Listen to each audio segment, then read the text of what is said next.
Okay, so I thought I'd do a little update. So if you remember, I took my 4D RCF drone to the second-hand shop to sell it, and well, the weather's been so bad. I wasn't surprised really. The weather's been so bad in where I live around here. Um, I mean, there's only been a few small windows of flight opportunity really, which I took up with the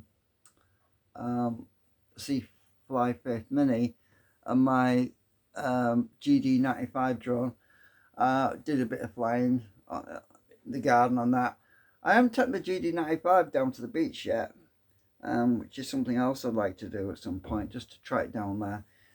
But I got the 4D RCF drone back because there was some issues with the cold temperatures, and I was worried about because we've had a really cold, icy snow and everything, and I was worried about the lithium batteries because they're not well, when it's in the shop, I mean, it's not the guy's fault at the shop. Obviously, he can't afford to heat the shop, so there's a damp problem basically. So I decided to go and get it back. So I let's see. So I went and got it back today, and I spoke to the guy, and we're going to wait until the summer. We're going to wait until the summer when it's warmer weather, and also it'll be another opportunity for me to actually fly it again, because I would like to fly it again properly on the beach really, because where there's a bit more openness, because I think the problems I had with the stability was mainly due to the fact that I was flying around the back garden. I also noticed that my other drone is less stable in the garden because of the buildings around. So when you don't have a open area, if there's not much sky visible, you can't latch onto the satellites. That's the biggest problem. And it does actually say in the manual, because I've actually been rereading some of the manual here, because I didn't read. You remember a few months ago, my eyes were really bad with the blepharitis, and because of that, my vision was very blurred, and I couldn't read most of the manual. I blew it up into a big, into a big A4 size. But I'll be able to read it a bit better this time. So I was going through it, and it does say you need to be in an open area. So yeah, it's probably my mistake, user error. So anyway, I checked it out. It's all in good shape. Put my flyer ID and everything back on it, because I'm planning on taking it out for another little fly at some point. I actually started it up. I didn't take off or anything. I just started it up indoors, just to spin up the motors to make sure everything was okay and everything here, and it's all great. So the dampness hasn't caused any issues. Yeah. I was a bit concerned about the moisture and the humidity, because the humidity levels were pretty high with all this constant rain we've been having lately.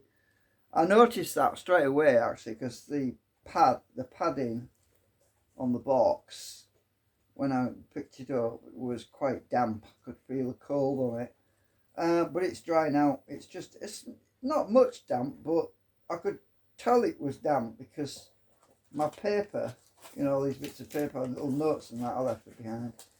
The paper is very damp. So yeah, I'm going to hang on to it until warmer weather. I'm going to take it for another fly out at some point. And so hopefully we'll get some more video with it. I need to be down in a wider space though, because so all of the manual, the instruction manual, when I thought, oh my god, this paper is really moist. I hate that word.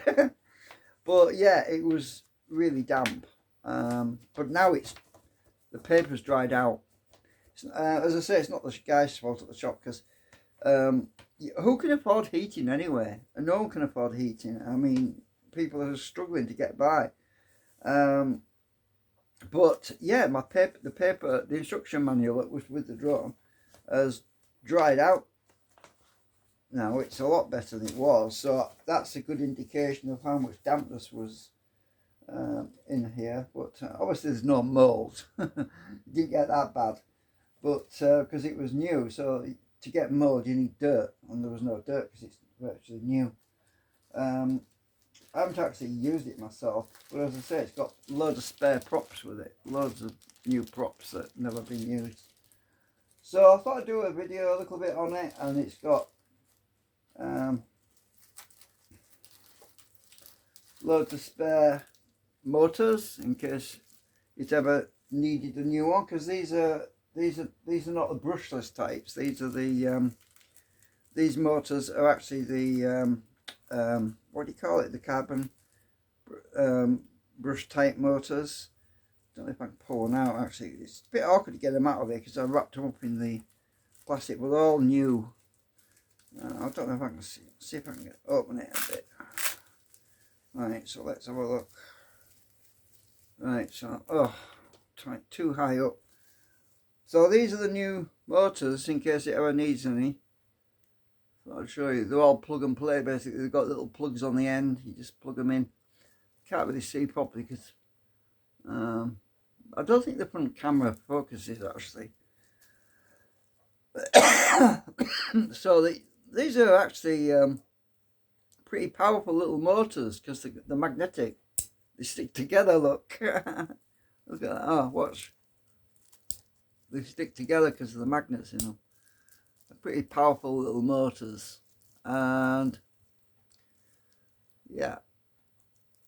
So the reason I bought these motors is not because there's anything wrong with those motors, but it's just that it said, all the reviews I read was that these motors only have a bit of a half-life compared to the brushless types, and you never know, you might not be able to get these motors eventually. So I decided to, because they weren't very expensive, they were pretty cheap, so I decided to buy some just in case they ever needed new motors. But you see, when you replace these, you're supposed to replace all four at the same time, because they're all basically balanced.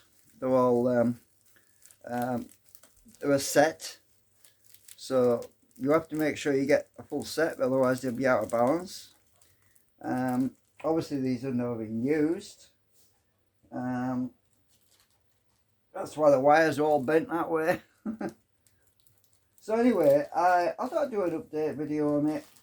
I'm not saying anything bad about 4DRC. I'm just saying I wasn't keen on it because it doesn't have a gimbal on it.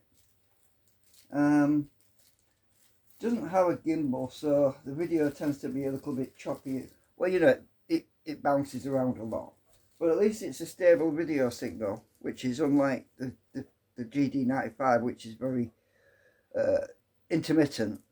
The GD95 video stream is very intermittent, whereas this has good video. It's pretty solid, apart from the fact that it doesn't have a gimbal, so it's a bit jerky when if you fly in the wind. It can be a little bit jumpy.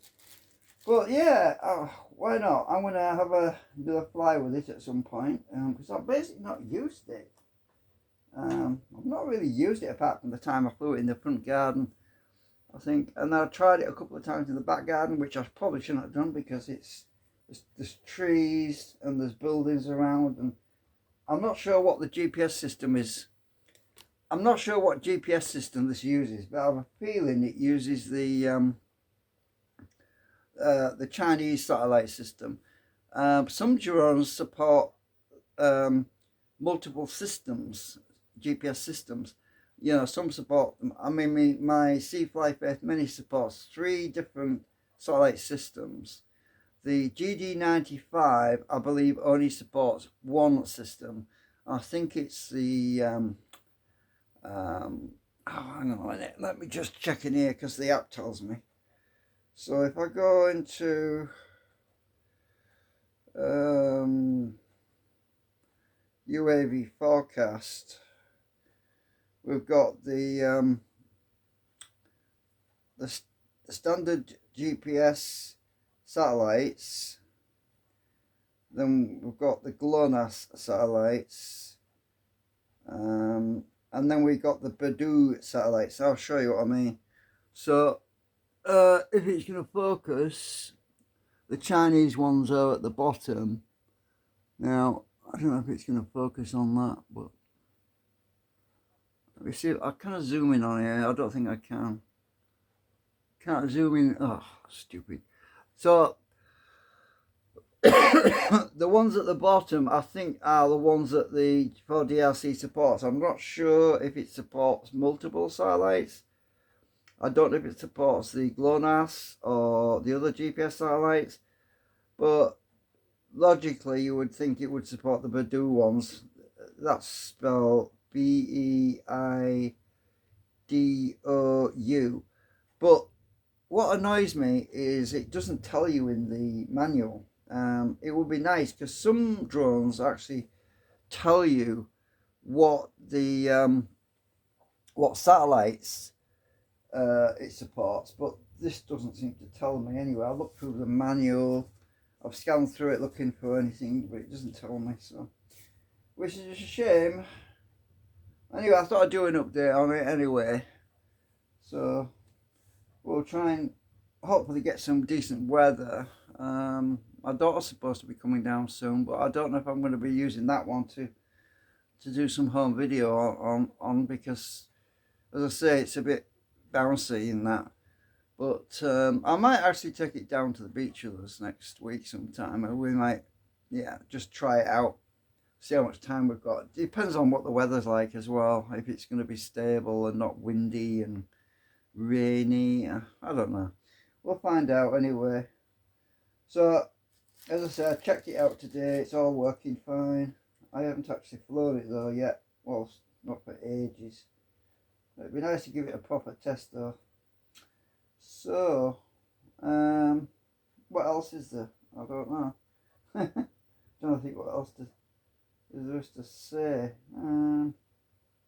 Anyway, I think that's about it really. I just wanted to give an update on it. I can't really say too much. I can't recommend it and I can't dismiss it. It depends where you are, I think. If you're in an open countryside location, I think it's fine, but I'm in a pretty built-up area, and I just find this drone is actually quite large compared to my GD95 and my C-Fly 5 Mini. It's quite a big drone compared. If you look at the size of my hand, you could barely see my hand behind it, right? Because it's quite a large one, but it's 239 grams. So it's well below the legal limit.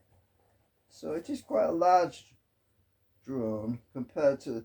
That's probably because it has to accommodate these pretty big batteries, and they are quite large. And I think they're actually can't read it now. It says 2000 milliamp hours, so that's 2 amp hours basically. So 2000 milliamp hours, that's 2 amp hours, 14.8 watt hours. So I have seen other videos with these, and they have quite a long flying time. They fly for, I think it's about 20 minutes. You get about 20 minutes with these, which is pretty good. Anyway, that's it for now. I'm letting it air out. See you later. Bye.